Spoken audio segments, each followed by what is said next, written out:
আমার বিয়ের এখনো ব্লাউজ আসেনি। কটা বাজে এখন? এখন বাজে হচ্ছে 5টা বাজে। আর হ্যাঁ আমার 6:30 আসবে।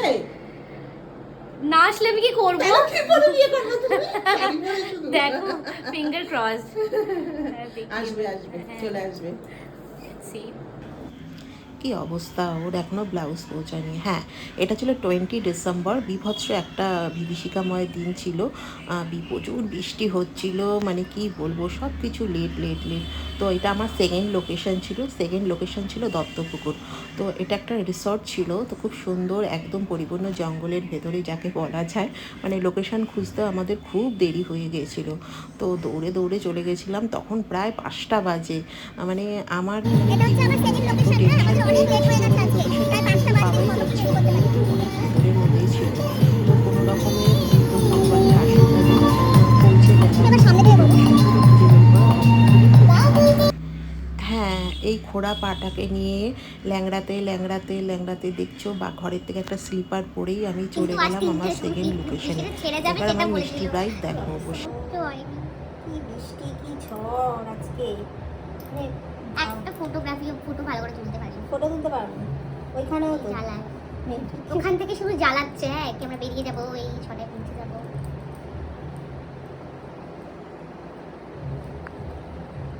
দেখা হলে হবে না, মুখটা সোজা রাখতে হবে। বলেছি নাকি 3-4টা পর্যন্তই হবে। কি গো বৃষ্টি তো কালকে কোনো কথা ছিল না? না, আজ মানে 19 তারিখ আর 20 তারিখের কথা। 22-এর প্রচুর বুকিং হয়েছে। 20 তারিখ তো বাবা, 20 তারিখ আমি প্লেন করে রেখে দিয়েছি। আজকে প্রচুর বিয়ে। 20 তারিখ মানে ভালো হয়েছে না আজকে অনেক ডেট আছে। কোন কি?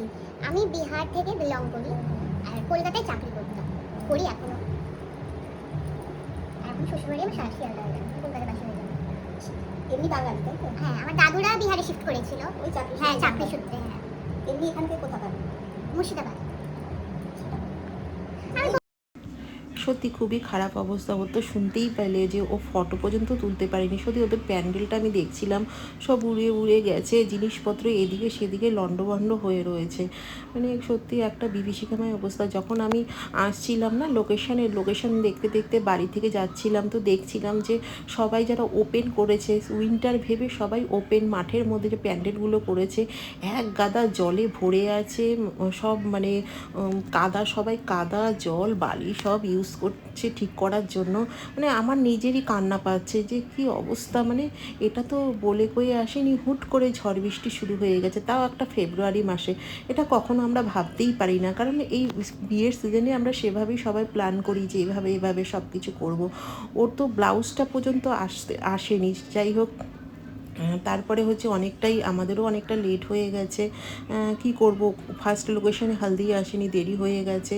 তো যেভাবেই হোক মেয়েটা এতটাই ভালো ছিল, মানে ওর কোনো ব্যাপারই মাইন্ডই করলো না, বলে না ঠিক আছে দিদি, কোনো ব্যাপার না, তুমি করে দাও। তো ওর লুকসটা আমি আস্তে আস্তে রেডি করতে শুরু করলাম। তো ও চেয়েছিল হুডা বিউটি ফাউন্ডেশন ইউজ করবে। তো সত্যিই তো ভালো হুডা বিউটির, চোখ দুটো দেখো কি সুন্দর টানা করে আমি দিয়েছি। ও পুরোপুরি মেকআপটা আমার ওপরই ছেড়ে দিয়েছিল যে না দিদি, তুমি যেভাবে ভালো বুঝবে তুমি সেভাবেই করো। অ্যাকচুয়ালি ও তো থাকে অনেকটা আউট অফ স্টেটে থাকে, ও একদম কলকাতা। আমাকে ও প্রচুর আগে বুকিং করেছিল। তো সেই মতো আমি ওর লোকেশানে গিয়ে ওর কাজটা যেভাবে মন মতো ও ডিসকাস করে কাজটা করে দিলাম। মেকআপের সাথে সব কিছু আমরা শাড়ি ট্যাপিং সব কিছু তৈরি করতে থাকলাম। সবচেয়ে বড় কথা হচ্ছে ওর ব্লাউজটা আসলো কটার সময় জানো তো? ওর ব্লাউজ আসলো প্রায় 7টা নাগাদ ওর ব্লাউজটা আসলো। ওর ব্লাউজের জন্য আমরা কিছু করতেই পারছিলাম না। মানে এদের কোনো কি রেসপন্সিবিলিটি নেই? ও দুদিন থেকে বলেই যাচ্ছে, মানে ওর ব্লাউজের জন্য আমরা ড্র্যাপিংটাও করতে পারছিলাম না, বসেছিলাম। যাই হোক, ওভারঅল ওকে যে লুকসটা দিলাম তোমরা দেখে বলো কেমন লেগেছে। আর আমি তোমাদের জানাতে চাইছি আমাদের আরেকটা ব্যাচ শুরু হচ্ছে 3rd মার্চ থেকে, সেটা হবে টুইসডে থার্সডের ব্যাচ। ওটা আমাদের বেসিক থেকে অ্যাডভান্স লেভেলের মেকআপ কোর্স। আর মার্চের শেষে অর্থাৎ 31 মার্চ আমাদের আরেকটা কোর্স শুরু হচ্ছে, সেটা হচ্ছে আমাদের বেসিক থেকে অ্যাডভান্স লেভেলের হেয়ার স্টাইল কোর্স। যারা চাইছে সুন্দর করে হেয়ার স্টাইলগুলো শিখবে তারা অবশ্যই আমাদের সাথে যোগাযোগ করুন। আর আমাদের ব্রাইডাল বুকিং ওপেন আছে, 25, 26-এর ব্রাইডাল বুকিং ওপেন আছে। যারা চাইছো রিজনেবল প্রাইসে করবে তারা আমাদের স্টুডিওতে এসেও স্টুডিও বুকিং করতে পারো। স্টুডিও বুকিংয়ের জন্য আমরা বিশেষ ডিসকাউন্ট তোমাদের দিয়ে থাকবো। আর আমরা যে কোনো জায়গায় ভিজিট করে কাজ করি, সেটা তোমাদের চিন্তা নেই, স্টেট হোক বা স্টেটের বাইরে হোক, সেখানে অল লোকেশনে গিয়ে আমরা কাজ করে আসি। তো আমার এই মিষ্টি ব্রাইডের লুকসটি কেমন লাগলো তোমরা অবশ্যই জানিও। আর আমার পেজটিকে অবশ্যই লাইক করো, শেয়ার করো। দেখো ফ্লাওয়ার ডেকোরেশন, ফ্লাওয়ারটা দেখো কি সুন্দর করে আমরা ডেকোরেশন করে দিয়েছি।